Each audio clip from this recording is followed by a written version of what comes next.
Hi everyone, welcome to Balanced Living. I'm Dahlia Burgoyne, and as many of you already know, I'm an energy curandera. And what I was hoping for behind the Balanced Living series is to create a space of grounding without the mysticism that often accompanies curanderismo. Because sometimes mystical or miraculous experiences can really make us feel in awe, and feelings of awe are often accompanied with feelings of being less grounded. So I'm hoping to keep this series more stable and stabilizing. And I'm also hoping that I can create a space here where many can come from different backgrounds and all come together to contemplate what we all have in common, which is the human experience. So I've been inspired for this series because of the times we are living in. It's 2022, and when I'm doing pláticas, which is a sort of healing spiritual counsel, I hear a lot of us talking about the chaos of the world, and a lot of us want a way to feel more grounded.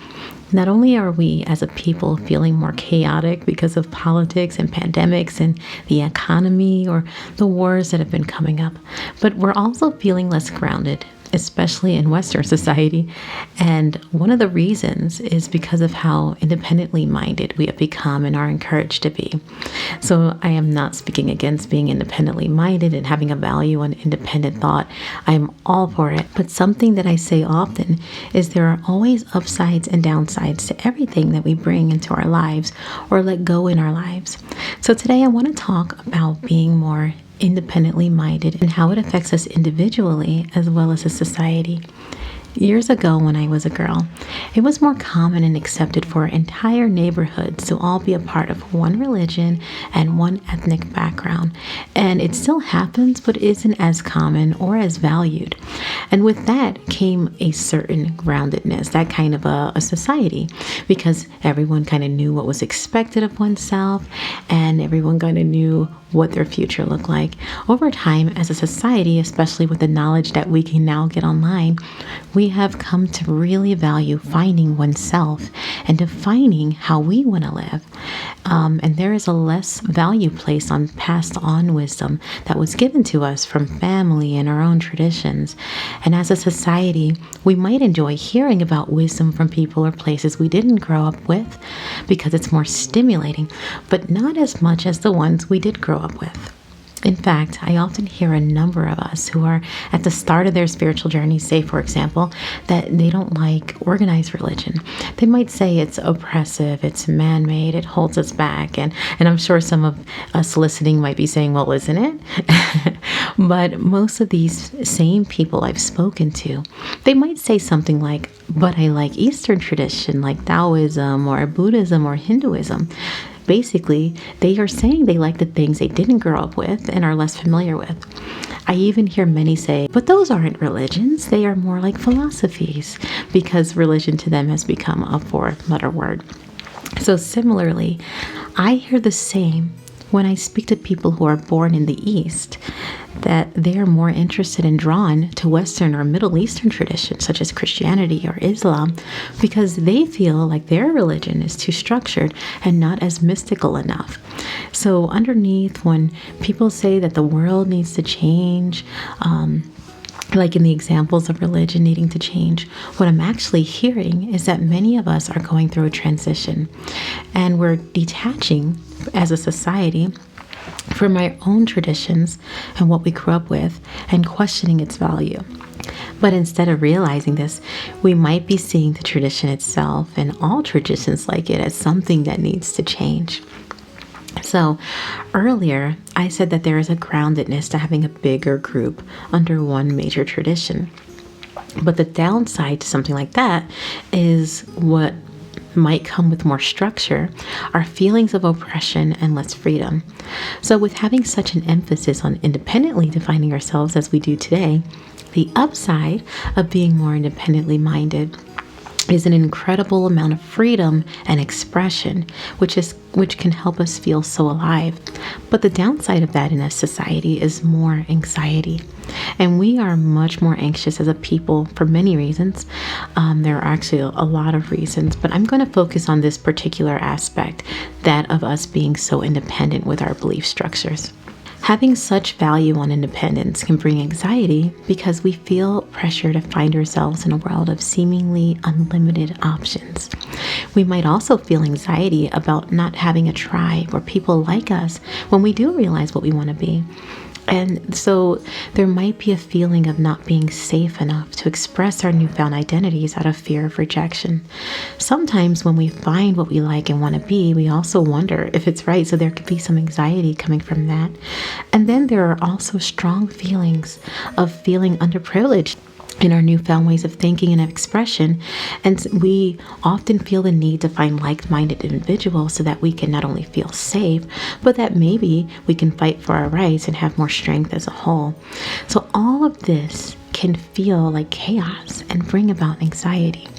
And all of this comes with that kind of a society where we're focusing mostly on independent thought and valuing that more.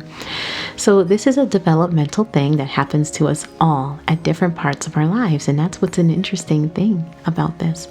So continuing with the example of spiritual traditions, some might start their spiritual growth early on, and some might in their middle-aged years, and some might never care to start it. But I'd like you to think of a teenager. And as a child, maybe that teenager, before they became a teenager, they followed what their parents said as law without question. It was just truth. But as teenagers, they started to question, they detached. They might even have thought that their parents were just plain wrong. They want to be different and create a different dynamic for their own self and the world. So they go out into the world for the next few years trying to find themselves. I feel that this is where we are in Western civilization, especially the young, very young U.S. nation, where we are questioning our traditions and trying to find a way that is better. But at the same time, we might feel less grounded.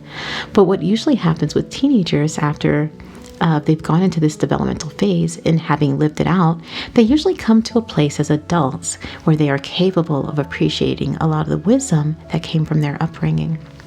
And they might even start to spend more time with their parents and learn from them. We see in this country, and this is something I want to talk about later, how there isn't much value placed on the elderly and their wisdom. In fact, it's more like pushing them out of the way so that we can create a new society and newness. This is not the way it is in every country, but it is very much in this young country, the U.S. And so once we, and this is my theory, once we reach that adulthood in our country, we reach past this developmental stage, we may start actually embracing our elderly more and start really embracing the wisdom and the knowledge that they've brought with them. So as adults and as we're past this teenage stage, normally, there might be a certain food that we miss from our childhood or certain ways of comfort that we no longer have. Maybe we might want to go back to our first religious organizations because we missed something about it. So this also happens when we go through a spiritual transformation. We might start off disliking our spiritual upbringing. If you're from an indigenous healing background, you might dislike it and move towards Western medicine because it seems to be very structured. It seems to have a lot of results.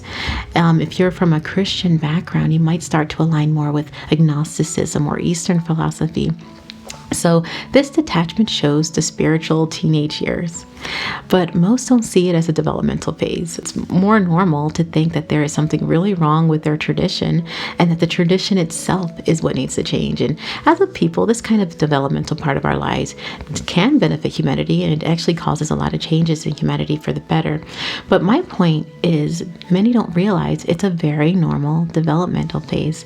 So after expanding for a while, and finding ourselves for a bit in a loving way, we're just finding ourselves, what makes us tick, how we want to be, how we want to live, we tend to come back and appreciate the wisdom that was gifted to us. And as we appreciate it, we can share it with others. The funny thing is, in this teenage phase, we tend not to appreciate our own traditions, but someone else from a different background is very much looking for it. And they're looking for someone like us who grew up with it to teach it to them. So we tend to be drawn to another tradition that we didn't grow up with, but at the same time, we want whoever we learned from to be born and raised in it. So we want them to not be detached from their upbringing the way we are detached. So can you imagine if we all detached attached at the same time and stayed detached, we'd never be able to learn from each other. So it's a major benefit that we all go through these phases at different times in our lives. And as I said earlier, I feel as a Western civilization, we are still in the teenage years, but we might be headed to a place where we can come to appreciate our old traditions. So I'd like you to take a moment to ask yourself, where am I in my development? Have I ever questioned my traditions? And you might be in different parts of your development in different traditions, and spiritually you might be in one place, but as far as being a mother, or as far as being a good worker or something like that, you might be in a different part in your development. So you may want to ask yourself some questions. Have I ever questioned my traditions? And if not, then you might still be in the blissful and grounding childhood stage. Am I feeling any sort of righteous anger, embarrassment about my traditions, or superior to those who practice my old traditions? If so, I might be in the rebellious teenage stage. And this might not be about your spiritual tradition, but about how your family speaks, or how they communicate, or how they believe. Maybe you might be saying, I've gone through this many years ago and have now integrated the old from my old traditions with the good from my new ones, and I'm feeling pretty good about it. So if this is the case, then you might be in the more mature stage of your development where you're feeling more stable. Now take a moment to embrace where you are without judgment. And just embracing it, recognizing that where you are is perfect and has a purpose in your overall development as an individual, as well as a member of the human race. A lot of the times we go 10 years from now and we look at where we are 10 years ago and think, what was I thinking? But I want you to just see it where you are now and really appreciate it, because it's going to get you to a wonderful place, and there's a very strong purpose for all of our developmental places. And if we can recognize our own perfection for where we are, we can have more compassion where others are in their journey. So I have a lot more I want to talk to you about in the next upcoming videos. I want to talk about just having more looseness when we're seeing other people, and just the looseness between ourselves and others, so we're not feeling like we're so different, and we're feeling less of that separation. And I'm wanting to talk more about what that does. I'm wanting to talk more about how we're seeing the world and seeing the elderly. And I want to talk a lot about how we could just feel so grounded and wonderful and just balanced in our daily lives. So there's a lot I would like to talk about in the upcoming videos. Until next time, may you be well and be mindful.